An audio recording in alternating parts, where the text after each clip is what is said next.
The Winter's Tale, Act 2, Scene 1. Enter Hermione Mamilius, ladies. Take the boy to you, he so troubles me, 'tis past enduring. Come, my gracious lord, shall I be your playfellow? No, I'll none of you. Why, my sweet lord, you'll kiss me hard and speak to me as if I were still a baby. I love you better. And why so, my lord? Not for because your brows are blacker, yet black brows, they say, become some women best, so that there be not too much hair there, but in a semicircle, or a half moon made with a pen. Who taught this? I learned it out of women's faces. Pray now, what color are your eyebrows? Blue, my lord. Nay, that's a mock. I have seen a lady's nose that has been blue, but not her eyebrows. Hark ye, the queen your mother rounds apace. We shall present our services to a fine new prince one of these days, and then you'll wanton with us, if we would have you. She is spread of late into a goodly bulk, good time encounter her. What wisdom stirs amongst you? Come, sir, now, I am for you again. Pray you sit by us, and tell us a tale. Merry or sad shall it be? As merry as you will. A sad tale's best for winter. I have one of sprites and goblins. Let's have that, good sir. Come on, sit down, come on, and do your best to fright me with your sprites. You're powerful at it. There was a man, nay, come, sit down, then on. Dwelt by a churchyard, I will tell it softly, yond crickets shall not hear it. Come on, then, and give it me in mine ear. Was he met there in his train, Camillo with him? Behind the tuft of pines I met them, never saw I men scour so on their way. I eyed them even to their ships. How blessed am I in my just censure! In my true opinion, alack for lesser knowledge, how accursed in being so blessed! There may be in the cup a spider steeped, and one may drink, depart, and yet partake no venom, for his knowledge is not infected. But if one present the abhorred ingredient to his eye, make known how he hath drunk, he cracks his gorge, his sides, with violent hefts. I have drunk and seen the spider. Camillo was his help in this, his Pandar. There is a plot against my life, my crown. All's true that is mistrusted. That false villain whom I employed was pre-employed by him. He has discovered my design, and I remain a pinched thing, yea, a very trick for them to play at will. How came the postern so easily open? By his great authority, which often hath no less prevailed than so on your command. I know it too well. Give me the boy. I am glad you did not nurse him. Though he does bear some signs of me, yet you have too much blood in him. What is this sport? Bear the boy hence. He shall not come about her. Away with him, and let her sport herself with that she's big with, for 'tis Polixenes has made thee swell thus. But I'll say he had not, and I'll be sworn you would believe my saying, however you lean to the nay-word. You, my lords, look on her, mark her well, but be about to say she is a goodly lady, and the justice of your hearts will thereto add 'tis pity she's not honest, honourable. Praise her but for this her without door form, which on my faith deserves high speech, and straight the shrug, the hum or ha these petty brands that calumny doth use. Oh, I am out, that mercy does, for calumny will sear virtue itself. these shrugs, these hums and ha's, when you have said she's goodly, come between ear you can say she's honest. But be it known from him that has most cause to grieve it should be, she's an adulteress. Should a villain say so, the most replenished villain in the world, he were as much more villain. You, my lord, do but mistake. You have mistook my lady Polixenes for Leontes. O thou thing, which I'll not call a creature of thy place, lest barbarism making me the precedent, should a like language used to all degrees, and mannerly distinguishment leave out betwixt the prince and beggar. I have said she's an adulteress, I have said with whom, more she's a traitor, and Camillo is federary with her, and one that knows what she should shame to know herself, but with her most viled principle, that she's a bed swerver, even as bad as those that vulgars give boldest titles, and privy to this their late escape. No, by my life, privy to none of this. How will this grieve you when you shall come to clearer knowledge that you thus have published me? Gentle my lord, you scarce can write me thoroughly. Then to say you did mistake. No, if I mistake in those foundations which I build upon, the centre is not big enough to bear a schoolboy's top. Away with her to prison. He who shall speak for her is afar off guilty, but that he speaks. There's some ill planet reigns. I must be patient till the heavens look with an aspect more favourable. Good my lords, I am not prone to weeping, as our sex commonly are, the want of which vain dew perchance shall dry your pities.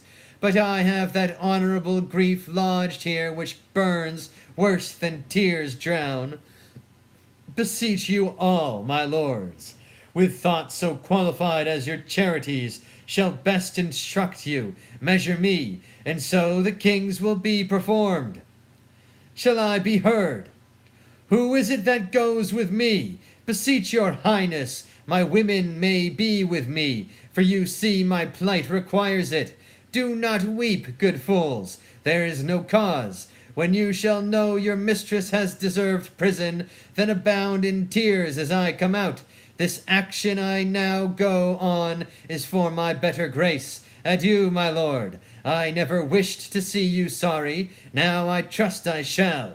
My women, come, you have leave. Go, do our bidding hence. Beseech your highness, call the queen again. Be certain what you do, sir, lest your justice prove violence, in the which three great ones suffer, yourself, your queen, your son. For her, my lord, I dare my life lay down, and will do it, sir. Please you to accept it, that the queen is spotless in the eyes of heaven, and to you, I mean, in this which you accuse her. If it prove she's otherwise, I'll keep my stables where I lodge my wife. I'll go in couples with her. Then when I feel I see her no farther, trust her. For every inch of woman in the world, every dram of woman's flesh is false, if she be. Hold your peaces, good my lord. It is for you we speak, not for ourselves. You are abused, and by some putter on that will be damned for it. Would I knew the villain, I would land damn him. Be she honoured flawed, I have 3 daughters, the eldest is 11, the second and the third 9, and some 5. If this prove true, they'll pay for it. By mine honour, I'll geld 'em all. 14 they shall not see, to bring false generations. They are co-heirs, and I had rather glib myself than they should not produce fair issue. Cease no more.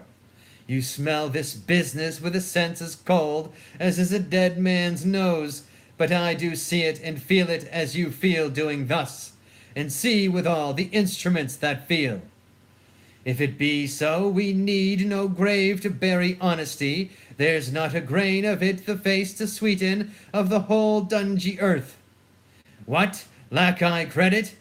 I had rather you did lack than I, my lord, upon this ground. And more it would content me to have her honour true than your suspicion, be blamed for it how you might. Why, what need we commune with you of this, but rather follow our forceful instigation? Our prerogative calls not your counsels, but our natural goodness imparts this, which if you are stupefied or seeming so in skill cannot, or will not, relish a truth like us, inform yourselves we need no more of your advice. The matter, the loss, the gain, the ordering on it, is all properly ours. And I wish, my liege, you had only in your silent judgment tried it, without more overture. How could that be? Either thou art most ignorant by age, or thou wert born a fool. Camillo's flight, added to their familiarity, which was as gross as ever touched conjecture, that lacked sight only, not for approbation, but only seeing all other circumstances made up to the deed, doth push on this proceeding. Yet for a greater confirmation, for in an act of this importance, were 'twere most piteous to be wild, I have dispatched in post to sacred Delphos, to Apollo's temple, Cleomines and Dion, whom you know of stuffed sufficiency. Now from the oracle they will bring all, whose spiritual counsel shall stop or spur me. Have I done well? Well done, my lord. Though I am satisfied and need no more than what I know, yet shall the oracle give rest to the minds of others, such as he, whose ignorant credulity will not come up to the truth. So have we thought it good from our free person she should be confined, lest that the treachery of the two fled hence be left her to perform. Come, follow us. We are to speak in public, for this business will raise us all to laughter, as I take it, if the good truth were known.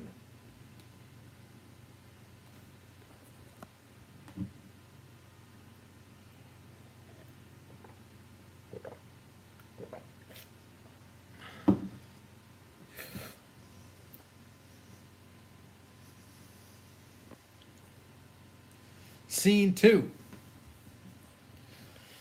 Enter Paulina, a gentleman, and attendants.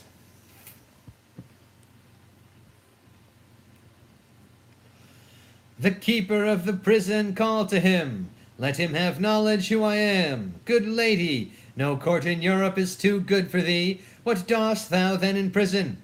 Now, good sir, you know me, do you not? For a worthy lady, and one who much I honour. Pray you then, conduct me to the queen. I may not, madame, to the contrary I have express commandment. Here's a due to lock up honesty and honour from the access of gentle visitors. Is it lawful, pray you, to see her women? Any of them, Amelia? So please you, madame, to put apart these your attendants, I shall bring Amelia forth. I pray now call her, withdraw yourselves. And, madame, I must be present at your conference. Well, be it so, prithee. Here's such a due to make no stain, a stain as passes colouring. Dear gentlewoman, how fares our gracious lady? As well as one so great and so forlorn may hold together, on her frights and griefs, which never tender lady hath borne greater, she is, something before her time, delivered. A boy, a daughter, and a goodly babe, lusty and like to live. The queen receives much comfort in it, says, my poor prisoner, I am innocent as you. I dare be sworn these dangerous, unsafe loons of the king. Beshrew them. He must be told on it, and he shall. The office becomes a woman best. I'll take it upon me. If I prove honey-mouthed, let my tongue blister, and never to my red-looked anger be the trumpet any more. Pray you, Amelia, commend my best obedience to the queen. If she dares trust me with her little babe, I'll show it the king, and undertake to be her advocate to the loudest. We do not know how he may soften at the sight of the child. The silence often of pure innocence persuades when speaking fails. Most worthy madame, your honor and your goodness is so evident that your free undertaking cannot miss a thriving issue. There is no lady living so meet for this great errand to please your ladyship. To visit the next room, I'll presently acquaint the queen of your most noble offer, who but today hammered of this design, but durst not attempt a minister of honor, lest she should be denied. Tell her, Amelia, I'll use that tongue I have. If wit flow from it as boldness from my bosom, let it not be doubted I shall do good. Now be you blessed for it. I'll to the queen, please you, come something nearer. Madame, if it please the queen to send the babe, I know not what I shall incur to pass it, having no warrant. You need not fear it, sir. This child was prisoner to the womb, and is by law and process of great nature thence freed and enfranchised, not a party to the king of anger, nor guilty, if any be, the trespass of the queen. I do believe it. Do not you fear, upon mine honor, I will stand betwixt you and danger.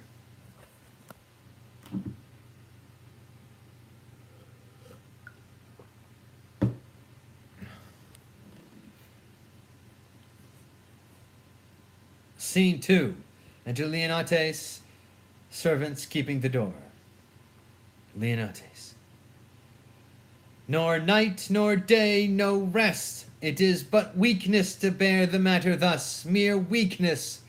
If the cause were not in being part of the cause, she, the adulteress, for the harlot king, is quite beyond mine arm, out of the blank and level of my brain, plot-proof.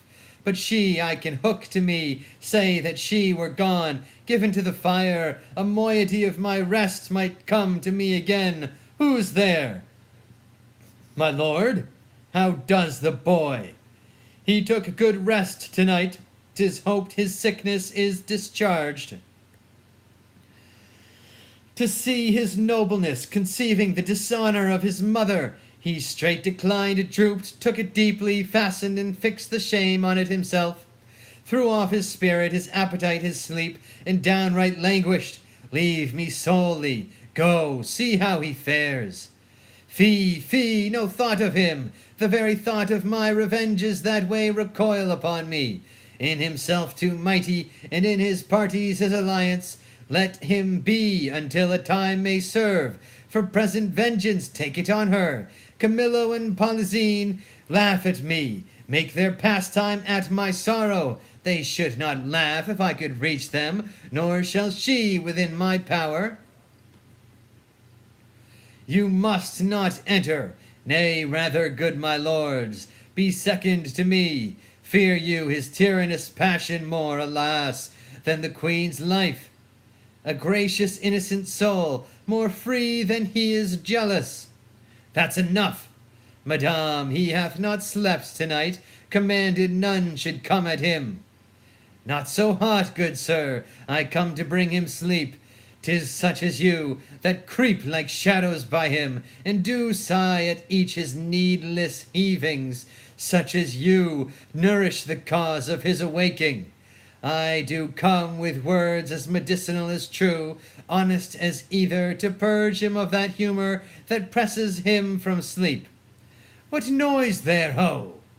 No noise, my lord, but needful conference about some gossips for your highness.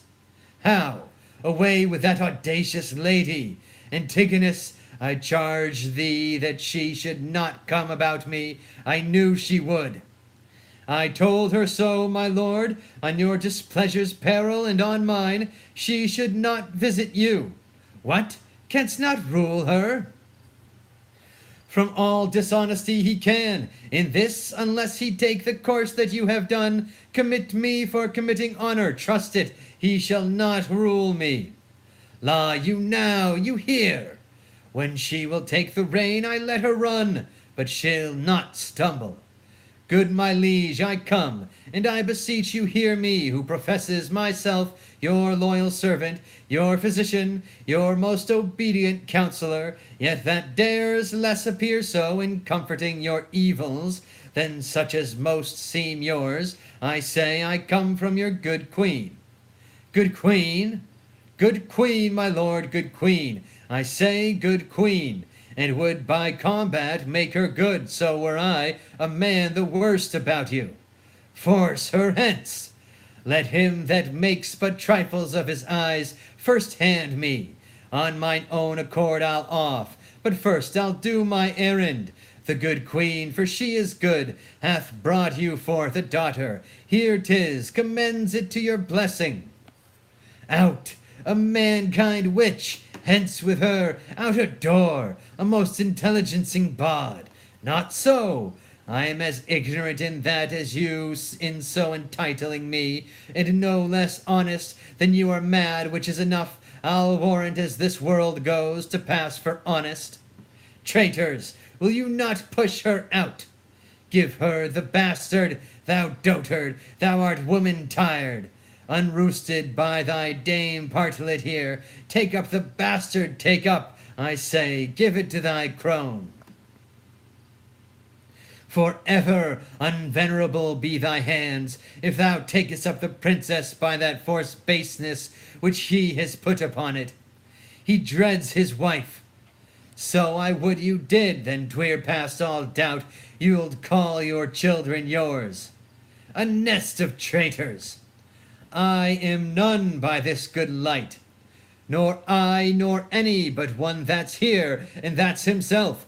For he the sacred honor of himself, his queens, his hopeful sons, his babes, betrays to slander, whose sting is sharper than the swords, and will not, for as the case now stands, it is a curse he cannot be compelled to it.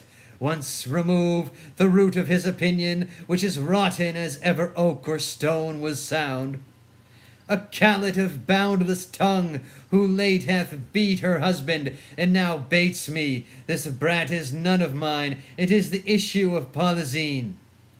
Hence with it, and together with the dam commit them to the fire. It is yours. And might we lay the old proverb to your charge, so like you 'tis the worse. Behold, my lords, although the print be little, the whole matter and copy of the father, eye, nose, lip, the trick of his frown, his forehead, nay, the valley, the pretty dimples of his chin and cheek, his smiles, the very mould and frame of hand, nail, finger, and thou, good goddess nature, which hast made it so like to him that got it, if thou hast the ordering of the mind too, amongst all colours no yellow in it, lest she suspect, as he does, her children not her husband's. A gross hag, and Losel, thou art worthy to be hanged, that wilt not stay her tongue. Hang all the husbands that cannot do that feat, you'll leave yourself hardly one subject. Once more, take her hence. A most unworthy and unnatural lord can do no more. I'll have thee burnt. I care not. It is an heretic that makes the fire, not she which burns in it. I'll not call you tyrant, but this most cruel usage of your queen, not able to produce more accusation than your own weak-hinged fancy, something savours of tyranny, and will ignoble make you, yea, scandalous to the world. On your allegiance, out of the chamber with her, were I a tyrant, where were her life? She durst not call me so, if she did know me one. Away with her. I pray you do not push me, I'll be gone. Look to your babe, my lord, 'tis yours. Jove, send her a better guiding spirit. What needs these hands? You that are thus so tender over his follies will never do him good, not one of you. So, farewell, we are gone. Thou traitor hast set on thy wife to this. My child, away with it. Even thou that hast a heart so tender over it, take it hence, and see it instantly consumed with fire. Even thou and none but thou, take it up straight. Within this hour bring me word 'tis done, and by good testimony, or I'll seize thy life, with what thou else callest thine. If thou refuse, and wilt encounter with my wrath, say so. The bastard brains with these my proper hands shall I dash out. Go, take it to the fire, for thou settest on thy wife. I did not, sir. These lords, my noble fellows, if they please, can clear me in it. We can, my royal liege. He is not guilty of her coming hither. You're all liars. Beseech your highness, give us better credit. We have always truly served you, and beseech so to esteem of us. And on our knees we beg, as recompense of our dear services, past and to come, that you do change this purpose, which being so horrible, so bloody, must lead on to some foul issue. We all kneel. I am a feather for each wind that blows. Shall I live on to see this bastard kneel and call me father? Better burn it now than curse it then. But be it, let it live. It shall not neither. You, sir, come you hither. You that have been so tenderly officious with Lady Marjorie, your midwife there, to save this bastard's life, for 'tis a bastard. So sure as this beard's grey, what will you adventure to say this brat's life? Anything, my lord, that my ability may undergo, and nobleness impose, at least thus much. I'll pawn the little blood which I have left, to save the innocent, anything possible. It shall be possible, swear by this sword, thou wilt perform my bidding. I will, my lord. Mark and perform it, seest thou, for the fail of any point in it shall not only be death to thyself, but to thy lewd-tongued wife, whom for this time we pardon. We enjoin thee, as thou art liegeman to us, that thou carry this female bastard hence, and that thou bear it to some remote and desert place, quite out of our dominions, and that there thou leave it, without more mercy to it own protection, and favour of the climate, as by strange fortune it came to us. I do in justice charge thee, on thy soul's peril and thy body's torture, that thou commend it strangely to some place, where chance may nurse or end it. Take it up. I swear to do this, though a present death had been more merciful. Come on, poor babe. Some powerful spirit instruct the kites and ravens to be thy nurses. Wolves and bears, they say, casting their savageness aside, have done more like offices of pity. Sir, be prosperous in more than this deed does require, and blessing against this cruelty fight on thy side, poor thing condemned to loss. No, I'll not rear another's issue.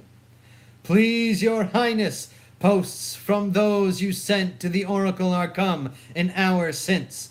Cleomines and Dion, being well arrived from Delphos, are both landed, hasting to the court. So please you, sir, their speed hath been beyond account. 23 days they have been absent, 'tis good speed, foretells the great Apollo suddenly will have the truth of this appear. Prepare you, lords, summon a session, that we may arraign our most disloyal lady, for as she hath been publicly accused, so shall she have a just and open trial. While she lives, my heart will be a burthen to me. Leave me and think upon my bidding. End of Act 2 of The Winter's Tale. Amen. Praise be to God, Jesus Christ. Jah Rastafari. Bless